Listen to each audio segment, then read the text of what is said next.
And welcome to Mike Goes Live. Yes, as promised, I finally did an intro yesterday.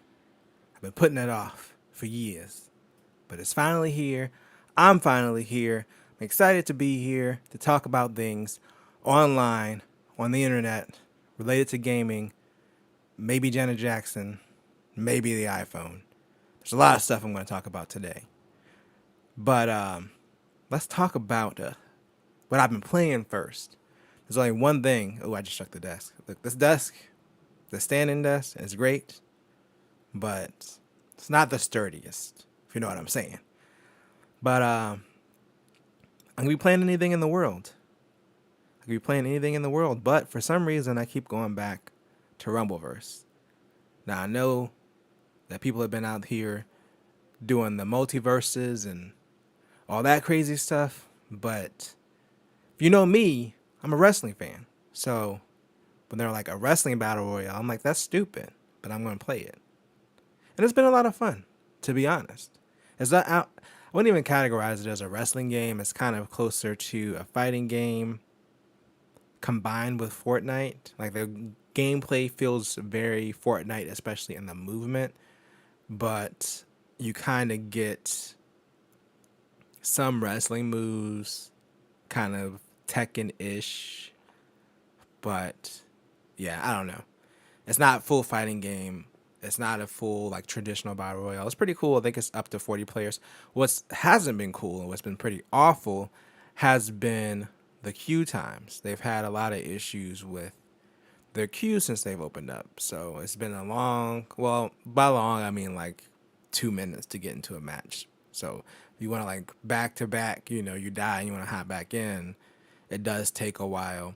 Also, not working on the Steam Deck anymore. I know when I first installed it, it was working. I got into a match. I played a few matches on the Steam Deck. Then next week I come back and it's not working anymore. So from what I heard, they updated their anti-cheat and that's why it's not working. Of course, to get it running on the Steam Deck at all, you have to basically you have to install the Epic Game Store. I don't know what I was trying to say there. So there is a workaround to install the Epic Game Store. There's also like a third-party app that you can use to install it. I just installed it the traditional way, so I've had that on my Steam Deck for a few weeks now. But yeah, it was working fine. It was running good on the Steam Deck. I was like, wow, this is cool. I'm really enjoying this. And then now it's gone. No more Rumbleverse on the Steam Deck for now. So we'll see what happens. Obviously, with the Epic Game Store not being officially supported, and that game only being on Epic, aside from, on consoles, at least on PC, it's only on Epic. I don't know if they'll actually go out of their way to make their anti-cheat work with Rumbleverse, or if Valve would even go out of their way to make improvements on their translation. I want to say translation, like their emulation layer to make it work, because like Epic isn't officially on the Steam Deck and Rumbleverse isn't on Steam, so it kind of sucks. Hopefully something gets ironed out. Hopefully someone caves. Hopefully it's maybe Iron Galaxy. I don't know, but would love to play that on the Steam Deck again. But yeah, I've been playing it on PC and on PS5, and yeah, it's pretty fun. I hope they get those network issues ironed out soon, though. But yeah, that's really all I've been playing. I'm trying to decide on the next Steam Deck related video I'm going to do. At some point, I do want to do a comparison. I just haven't decided if I'm going to do the Switch and the GPD Win 3. I will say now, this may disappoint some people, but I I haven't really been playing with the Win 3 anymore. I'm going to be honest about it. I mean, it'll probably be a great Rumbleverse machine. I should probably look into that, because I could just play it natively. I should probably pick that back up. Where the Steam Deck fails, the GPD Win excels because it runs Windows. But yeah, I've kind of put it down for now. I've just been enjoying the Steam Deck a lot. The graphics, the graphical qualities all that kind of jazz. I've been enjoying it a lot more in the Steam Deck. So I put it down for now. I'm trying to convince Jeff to use it because he plays Pokemon a lot on his PC on the emulators. And I'm like, if you got the Win, we got the eGPU, you could just put your save on the server. That way you can switch back between your PC and then Win 3 if you want to play it portable in bed or something like that. So I'm trying to convince him to pick it up because that was my initial plan when I got the Win 3. I didn't really realistically plan on using both devices. I was going to get the Steam Deck and then decide whatever one I like better, and then whichever one I didn't like would go over to Jeff, kind of like I did with the AirPods Max. I can't give up my Sonys. My XM3s, they're old, they're crusty, but they're reliable and they work. But yeah, my plan was always for one of us to take the Win 3 and one of us to take the Steam Deck. Obviously, either one of us can play either thing because I have a profile, or I assigned my profile on the Win 3 and Jeff has a profile on the Steam Deck. But yeah, right now I've just been playing most of the stuff on the Steam Deck except for Rumbleverse because it stopped working. And I'm sad about it. I'm very sad about it. Otherwise, my last 2 weeks were filled with nightmarish 3D printing issues for those last 2 videos that I did. I already knew this week, I was like, look, it's going to be a live stream week. Which, by the way, if you got 3 notifications about me scheduling this live stream, I apologize. Yesterday morning, I tried to schedule a live stream, and no matter what I did, it just wasn't there. Like, I would go through the schedule process. I tried it 3 times. I went back like an hour later, still nothing there, and I was like, well, it is what it is. People aren't going to know about this live stream. It's at 6 a.m. Eastern time anyway, so at best, maybe someone on the East Coast or in another country might be watching it, or someone who stays up late on the West Coast, but the viewership going to be low. And I was planning on doing it originally at 2 in the afternoon, just waking up a little bit early, but then I got asked to work early tomorrow, or today technically, which also ruined that plan. So everything got ruined. My schedule got ruined, my stream schedule, and my original stream plans.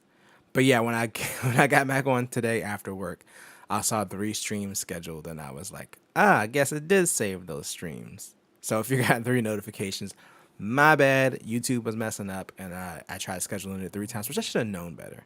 After the first one, I should have just left it alone. I know how YouTube is. I've been on the platform in total for like 4 years now, so I know how janky it can be sometimes. I should have known better, so I apologize. But yeah, 3D printing, it ruined me the last 2 weeks. So behind me in the back where the glowy window is, with the yellow lights, that was where my printer was for like 2 weeks, and I thought I was going to print that Steam Deck dock, the cool one that I did the news video about, and I was like, oh, this is going to be simple. Like when I did the first video, I was like, oh, it's almost done. If this had finished in time, I could just do 1 video and I'd be done with it. And then, of course, there were issues, and I broke it multiple times. I broke multiple prints. I think I said in the video I printed it like 3 or 4 times at one point, but I think there was probably like, if we include failed prints, there was definitely probably around 15. Actual prints that went all the way through was maybe probably around 8. So there was a lot of printing or reprinting of that thing, and it was a nightmare. I was burned out on 3D printing, and then I had to 3D print something else this week, and I was like, I'm putting this downstairs. I literally put it downstairs. I was like, I'm putting this downstairs. I can't stand the sound of a 3D printer anymore. I can't have it in my vicinity. 3D printing is cool, but sometimes it can be frustrating. But yeah, I think I really like the dock, though. I've been using it since that video, and the actual USB hub that I put in it is really good. So funny enough, I've been using the dock for the GPD Win 3 up until this point for the Steam Deck, because since I had been using the Win 3, I've just been keeping it like on charge. I don't really need Ethernet or anything connected to it. And for some reason, I kept having the Ethernet not work with the Win 3 dock. I don't know what it is. It worked fine with the Win 3, but with the Steam Deck, it just would not work. Unless I like rebooted the system with Ethernet connected and that became the primary connection first over Wi-Fi, then it would work. But with this other dock that I got for this project, it works fine. So it's nice to finally be able to actually use Ethernet. Like I downloaded a few games and I was like, oh, this is so much faster. It's nice. It's nice. But yeah, the dock is pretty cool. 3D printing is still a pain. I recommend it as a hobby. As a hobby. If you like crafting and stuff, I recommend it. Or if you just need to build some random stuff, it is easier. Like we got the Govee Dreamview light system downstairs over the weekend because they had it on sale at Best Buy and I had like $20 off, so it was like $85. Thinking about doing a video on it. I couldn't really record the installation because I was thinking about doing like an unboxing and install and doing like all the whole video for it, but realistically, the way my TV is, it took like 2 hours to install because it's wall mounted in a corner. It's corner mounted. And so I'm the only person that can fit behind the TV, and we ran the wires for the wall. So unless I unplugged everything, there was barely, like I had to scooch out the entertainment stand just enough for all the wires to pull to the max. It was either that or unplug everything, and then I scooched behind there. And there's like this much room behind the TV and the wall. Like it's in a corner, so the then part goes all the way back, but it's then, so of course you can't really go that far back in the corner. So I was back there sweating, trying to get these light strip on the TV for like 2 hours. Then the camera kept falling off because the OLED that we have, well, I think most OLEDs are like this, where the bottom is big, right? The bottom is thick, but the top of it is like this thin.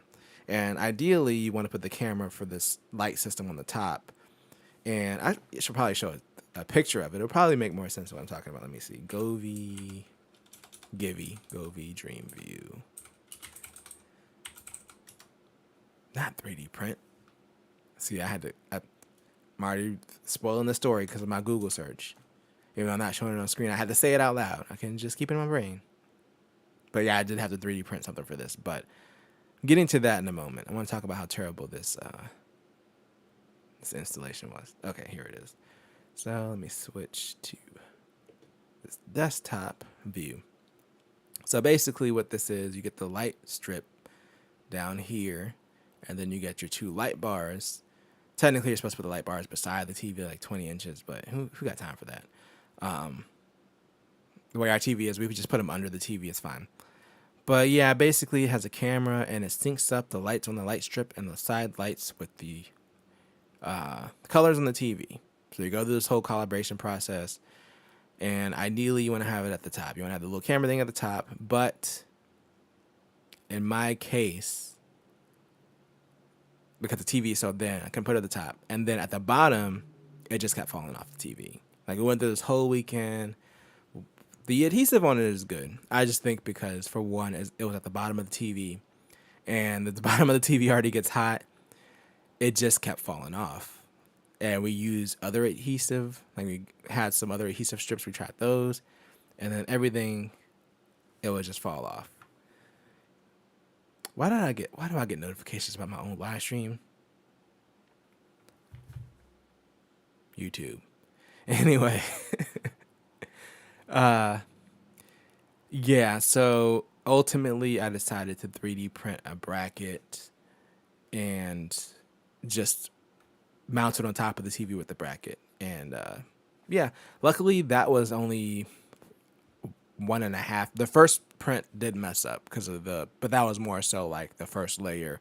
Like with most 3D prints, most 3D prints, if the first layer fails, then you're gonna have a bad time. So the first layer failed in the first print, but luckily I caught it after like 30 minutes, so that wasn't a big of a deal. The second one, I readjusted the bed. That one was fine. So I managed to get it mounted on top of the TV, and it has been fine. We just recalibrated it today because you got to calibrate the TV, like you got to calibrate the camera. Basically, in the Govee app, you got to put these orange squares, you stick them to your TV, and then you use the app and you put where the corners of the TV are and stuff, so the camera knows where to look at to get the colors. I actually ended up making my own picture just to put on the cast of the TV because I was tired of like sticking these orange squares to the screen, especially with like an expensive TV like that. So I ended up making just a picture with these orange squares, and that worked just fine. So if you do get the Govee Dream View setup thing, or Govee Dream View thing, you can probably just make a picture with like some orange squares in the corners and cast it to your TV. If you have a TV or a device that's capable of like casting from a phone or something, because this is what I did and it worked out perfectly. But yeah, I had to do a 3D print for that. I was so over it. I put the thing downstairs and I was like, I'm not dealing with this. I cannot hear these sounds anymore. After that nightmare of trying to 3D print that Steam Deck dock for 2 weeks.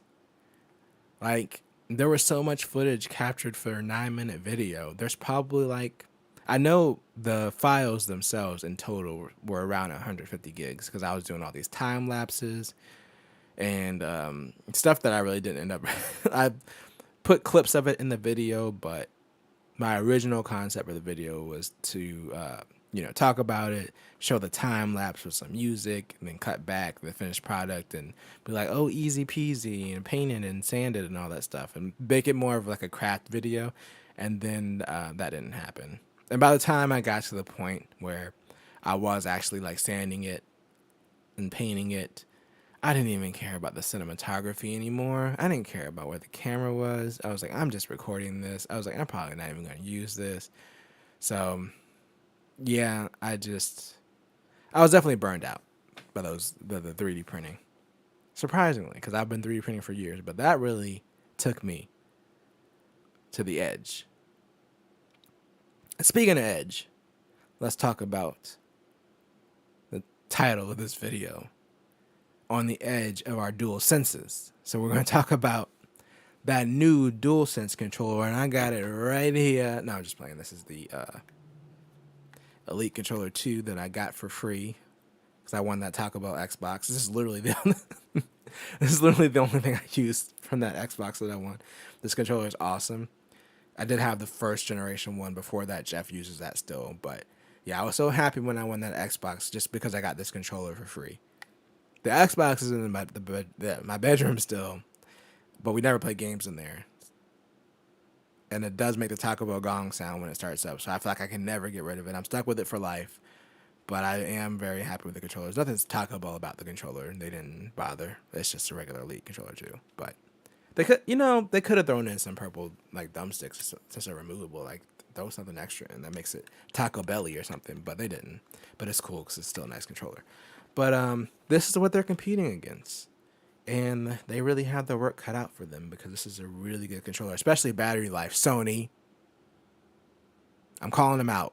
PS4 and the PS5 controllers have garbage battery life.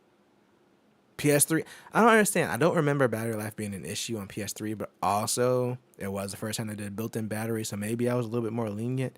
But then again, no, because Xbox had wireless controllers and they still used AA batteries, and I feel like the battery life was comparable to the Xbox controller with the AA's.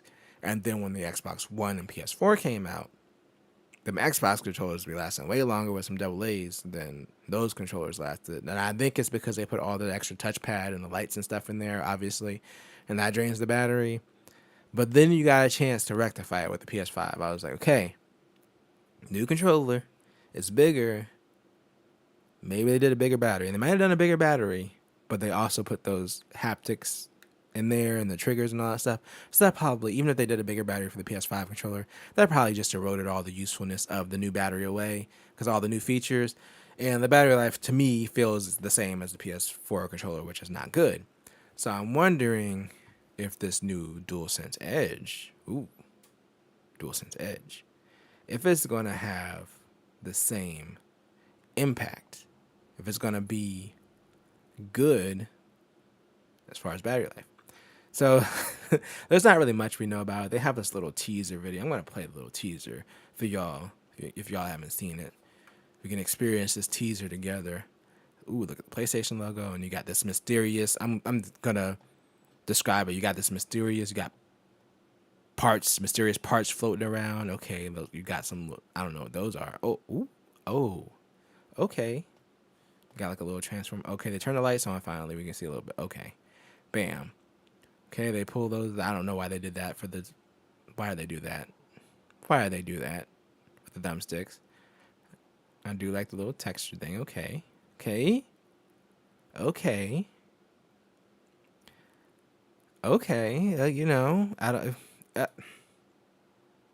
Okay.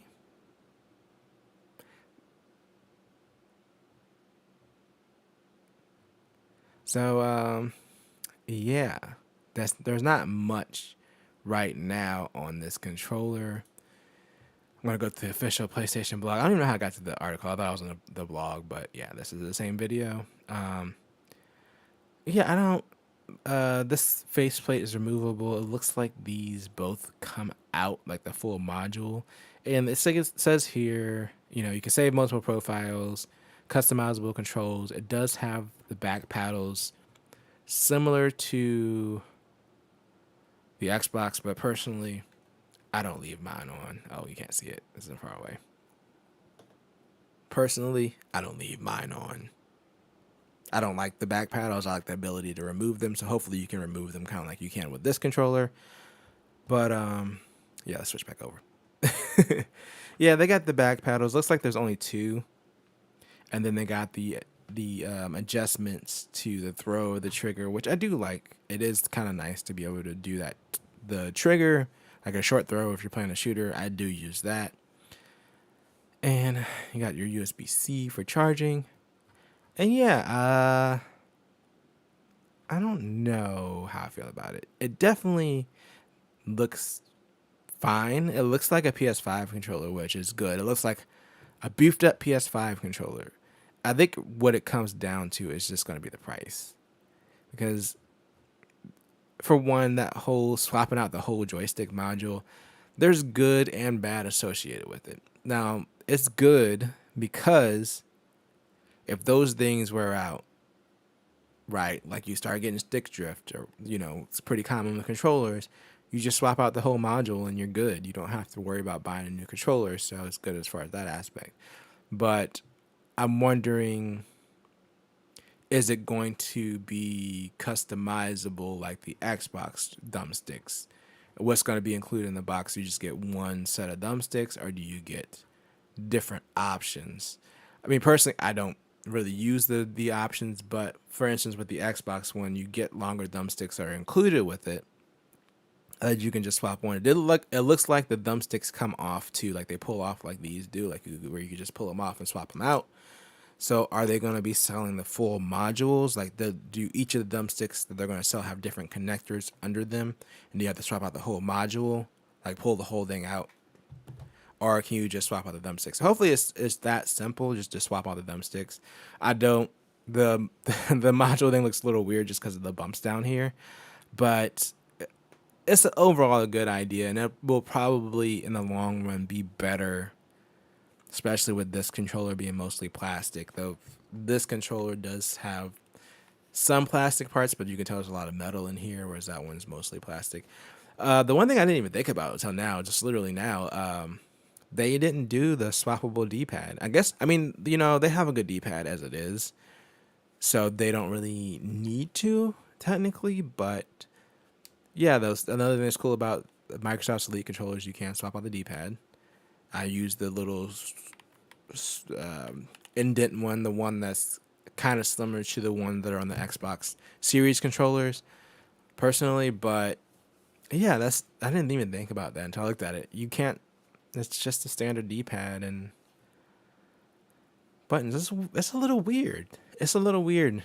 I guess it depends how it feels, but the Elite controller or the Pro controller, I keep calling it Elite controller. Whatever. Microsoft's controller, it gives you a lot of customization. I mean, you get more paddles in this. You can remove the paddles. You also get 3 different size thumbsticks included. You get swappable D-pads. The only thing that I would say, like I said earlier, that's better about this is that you can just pull out the whole module, like if you experience stick shift or something like that. But we don't know how much those modules are going to cost either. So I don't want to be. I think it's going to be a really good controller. I mean, definitely will probably be the best PlayStation controller, obviously. But I don't want to be too negative on it yet because we don't know what the price is. If this is like $100, like if this is like a $30 upgrade from PlayStation controller, of course this will be the default. Like I would, the next time I buy a controller, this is what I would get. But if it's going to be that price range for what Microsoft's charging, like within the $170-ish price range, then I don't know if they've really done enough with this controller to justify the price.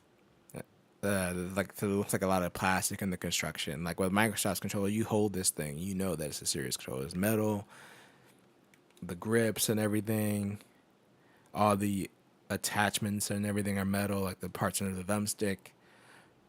The D-pad is metal, like everything, almost everything about this controller, like the triggers. Well, the shoulder buttons are. The triggers, I can't tell if they're actually metal versus like a finish. But yeah, it's interesting. I think people have been asking for this for a long time since Microsoft started doing theirs. They didn't do it with the PS4. I guess now they feel like it's a good time to do it. But yeah, better late than never. I mean, look, it's a win for PlayStation people, right? If they want this controller, but they want to stay on PlayStation. I mean, it's not like you can buy the Xbox One and use it on PlayStation anyway. But yeah, it's a win. It's still going to be a win for PlayStation people as long as they keep the price reasonable. I mean, people are going to buy it either way. If they really want this, people are going to buy it. And they know what people are willing to pay for a controller based off of Microsoft selling their Elite Series 2 and they're getting all this praise and stuff. So I don't feel like they're going to go light on the price. I don't think they're going to go light on the price. And I'm going to have more about that on Sunday when we talk a little bit more about Sony and the PlayStation. But, you know, I got to save a little bit for my news video. I can't give up all the news. This was so slight. There was so little in the announcement. I thought this was a better for a longer talking video, just with the state of PlayStation in general. But yeah, I think I'm intrigued by it. If it's look okay, let's be honest here. Let's just have an honest discussion. Me. Oop. Really? Okay, let's make sure my microphone still works first. Okay, it's working. Let's have an honest discussion, just me and you. I can say these things. I can record videos. I can do live streams where I say things like, we'll have to see what the price is before I decide to get it. When the truth is, we know I'm going to get it anyway, no matter what the price is. I'm going to just wait till I got some rewards points or it's on sale or something, and I'm going to be like, okay, I'm getting it now. Or it's going to be a decent price out of the gate, and then I'll get it as soon as it's available. Or it's going to be like the PS5, and then I'm going to be like, I need this right now, and then I'm going to just fight people and get it. So either way, I'm getting it. I don't even know why we play this game. Why do you make me play this game where I act like I'm not going to get it when you know I'm going to get it? Like, why do we have to have this conversation every time? Why do we have to lie to each other and pretend that I'm not going to get it because I'm going to get it? We need to stop. We need to be honest with each other. Okay? You know that I'm probably going to get this controller. I mean, yes, it's just a PS5 controller with a few upgrades. No, I'm not a serious gamer that would actually benefit from having a controller like this. But is that going to stop me from buying it? Probably not. Because that would be a decision that a reasonable person would make. But I'm Mike. And this is Mike Text It Out. And I don't make reasonable decisions. So yes, I'm probably going to get it. And yes, I'm probably going to criticize it if it's overpriced. Because those are the things that I do. But yeah, I'm intrigued by it. I'm intrigued.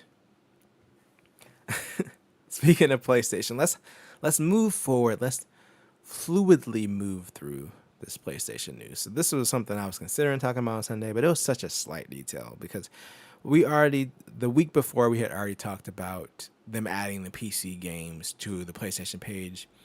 And this was not like a rumor. This was in the code for the game, but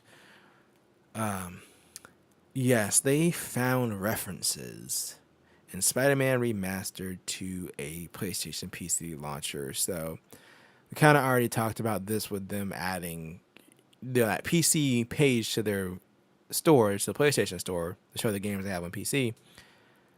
So it seems like they could possibly be moving into the direction of having like a launcher or a sign-in to at least sync your account. And like I said, that'd be good if they did cross saves. If they don't do cross saves, I don't care about it. But if they do cross saves and between PC and consoles, then yeah, go for it. I think I cut this out of the video because I try not to be too long-winded in the news videos, but my thing is they're probably not going to give you both versions of the game at any point, right? So I understand it's going to cost them money to do cross saves. You guys support PC, you guys support console. That's using more data. It's not like data storage is free. But if they support cross saves, idiots like me will buy two versions of the game. I mean, I already have two versions of Horizon Zero Dawn. I have it on PS5 and I have it on PC, and I have two versions of God of War. It'd be great if I could just cross save between those two. So, and I probably would do the same thing for Spider. Well, I don't know. Spider-Man I already beat. Like I beat Spider-Man. It's done. It's dead. Both of them, regular and Miles Morales remastered. So I probably wouldn't do that. I probably wouldn't. That's the only main reason I haven't bought Spider-Man yet. They are both great games, amazing games, but I don't think I would go through and replay them. Even though, I don't know. Once I do Miles Morales on PC, we'll see. That was a really good game. And it's short. I wouldn't mind replaying through that on the Steam Deck. The first game is kind of a little bit long-winded, a little bit long. I wonder if I want to replay that again right now. But, either way, I probably would have two versions of Spider-Man. It'd be cool if I could transfer my saves over. So, yeah, hopefully they do this. Stop shaking. I'm over it. Well, I keep hitting the desk. It's my fault. But, yeah, hopefully they do cross saves or something like that. If they do decide to do their own launcher, or even add a layer where you can sign into your PSN account, because that would be awesome. I'm ready for it. I'm here for it.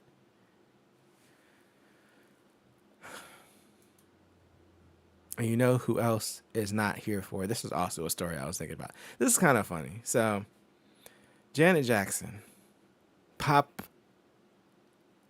sister icon, icon of pop star Michael Jackson, and a pop star in her own right. Just no one was as big as Michael Jackson, really.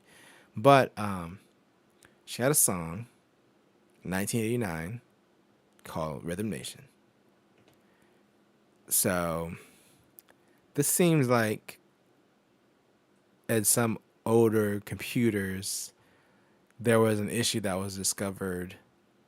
I'm guessing this was back in the early 2000s. Seems like this guy was just telling the story on the Microsoft blog. But yeah, this is from when they were doing Windows XP product support. So you have to imagine this was probably in the early 2000s. But there are this certain hard drives where the song Rhythm Nation would just destroy the hard drive if it was played. So even if the story, they talk about how the computer that they weren't even playing it on, like if they played it on one of the computers, that computer would die, and it would also kill the computers around it. So apparently there was like a tone in the song that they word it here. They word it here. I don't want to. It's a resonant frequency. That's what I was thinking of. It matched the hard drives. One of its resonant. What I just said. Natural resonant frequencies. Natural resonant frequencies. We're gonna get through this together. English is hard. Natural resonant frequencies. So there was basically a note in the song that matched the hard drive's natural resonant frequency. I'm trying. And it would just kill the hard drive. It was a specific manufacturer that was affected. And I think they were kind of just telling this as an anecdotal story back when they were doing Windows XP support. But that's funny. I don't know. It's funny. As someone who does support, maybe I'm just more amused by this than anything. I just imagine being on support calls and being like, just having a poster of Janet Jackson beside me because they had to put up like a bulletin board. It's just to remind the employees, if people calling about it, just to remember Janet Jackson. And there'd just be like this poster, and it would just say, remember Janet Jackson over it, and it would just be in the call center. That's just what I imagine probably happened at the time. And yeah, Janet Jackson's Rhythm Nation can break old hard drives. That's kind of funny.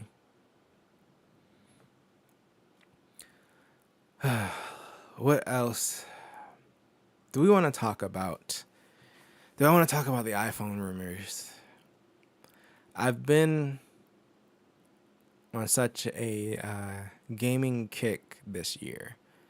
It always feels weird to talk about anything other than gaming related stuff on the channel now. So I will not be doing my obligatory iPhone predictions video this year. I was thinking about starting an Apple channel, but I don't know if my dedication to Apple is there, because outside of their events, I think I talked about this in a previous stream, but outside of their events, you really just get nothing, right? You get rumors leading up to the events, and a lot of times the rumors are pretty accurate. So it's like you get the rumors, you get to the events, and then a lot of times you just like, oh, that rumor, yep, that was one of the rumors, it came true. Yep, that was another rumor, it came true. That's pretty much what it is. And some people find that exciting. Some people need to know. Like, I've just gotten to the point where I just don't even need to know anymore. Like, I inadvertently hear the rumors now. Like, it's not even, like, if it's true, cool. If it's not true, then that would actually be better, because maybe I'd be surprised. But I don't mean to sound so negative about it, but yeah, I think I'm probably done officially covering Apple events on this channel. Officially. I'm saying that now, but who knows? Who knows? Yeah, but I don't mind talking about it though, and I think this would probably going forward be the format in which that I would talk about it, because I feel like live streams are kind of informal. I don't think I'm going to do a whole video on Apple products again, at least on this channel. Like I said, I'm still considering doing the Apple channel. I keep going back and forth about it, but there's also the whole time constraint. The like, how much time do I really have to dedicate to another channel? Because these videos take a long time. I'm not gonna lie, they take a long time to edit and record and do all this stuff. So yeah, that's just where I'm at. So if you did subscribe, if you subscribe because of some of my Apple content that I did in the past, I apologize for the lack of Apple content, and it's probably not coming back on this channel. At least we might see about the Apple channel, but I guess we could talk about that. Rant was just for the show, so I could justify talking about the iPhone rumors. There's nothing really super exciting. Let's see. So I always go to Mac rumors because they have this very lovely, nicely laid out rumors page that just has all the rumors. Just beautiful. It's beautiful. So rumored iPhone 2022 lineup. I'm not going to read all this or go over it. I just want the pictures. No notch, a new Face ID design with the Pro only. So that's one of the big things. This is how it's rumored to look on the iPhone Pro only. Y'all regular phone buyers, beware. This is going to be the Pro only. And then there were early rumors that the 120 hertz ProMotion display might come to the lower end iPhones, but then later they said it looks like it's probably not going to happen. Which, yeah, they're not going to do that yet, even though they should be, because the lower end iPhones are still like $700 to $800. So they should probably have 120 hertz. I mean, you got Android phones with 90 hertz and they're like $400. See, now I'm getting ranty.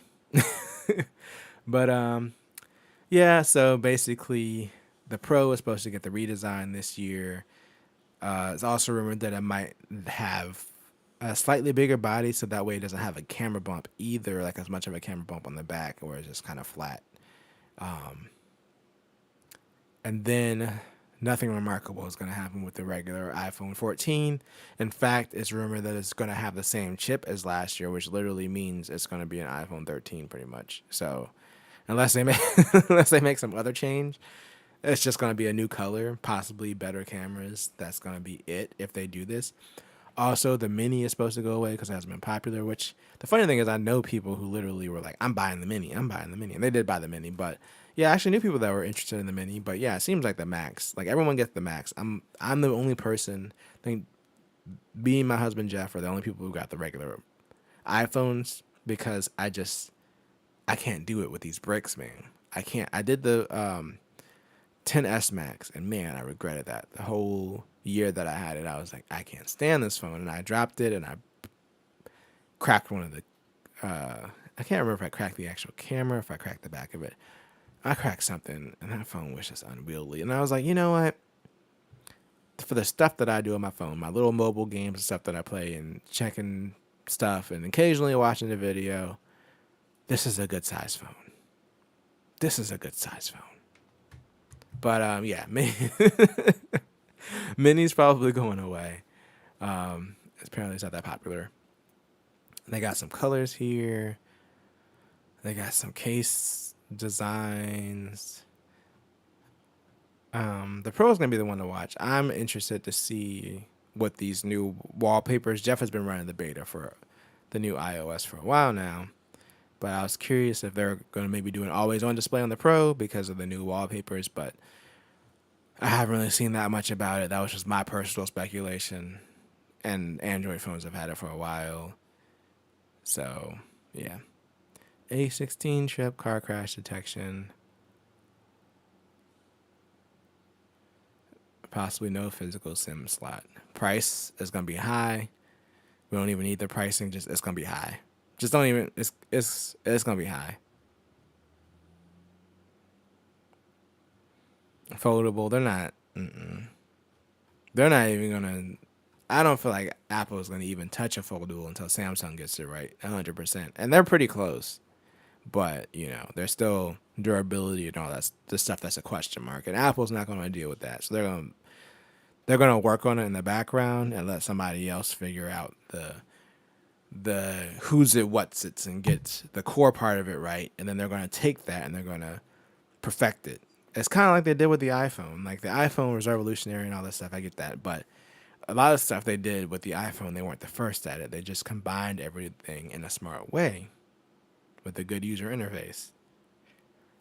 Like, I always think if BlackBerry had beat them to the punch, so to speak, if they had evolved, if they would have became the dominant brand. But I think they were too focused on business. They thought they're like, hey, you know, iPhone, that's cool. It's not a business phone. Our phones are more serious. You gotta have a keyboard. You gotta have a keyboard. And then everyone got used to typing on screens relatively quickly, and they're like, I don't need the keyboard. I'd rather just have the on-screen keyboard. And then I get more screen because when I don't need the keyboard, it goes away. And that was like, and I was one of the holdouts for physical keyboards on the phone for a long time. And even I was like, you know what? The experience is good enough. Hello, Spaceboy 111. I'm just chilling. Probably actually about to end the stream. But thank you for joining me briefly. I was just talking about the history of phones and why BlackBerry failed randomly because I was talking about the iPhone. But yes, yeah, they failed to pivot from being business phones to being consumer phones, or at least being business phones that had some of the more modern features, and it was too late by the time they got to that point. But that's why they failed. And that's why I typically fail at getting sleep, because I do these live streams randomly at 6 o'clock in the morning. But that is no more, because I'm going to bed, because I have to get up early. Well, early as in 3 p.m. or no, 2 p.m. I had to be at work at, yeah, it's earlier than what I normally work. So I'm going to get out of here. Thank you for watching. I'm going to hit this outro button. I don't know what's going to happen. I think it's going to play music and then it's going to fade. I don't know how. I think I have 5 seconds once the music starts. I have 5 seconds. All right. So we are out. I'm going to bed or something. Peace out. That's longer than I thought.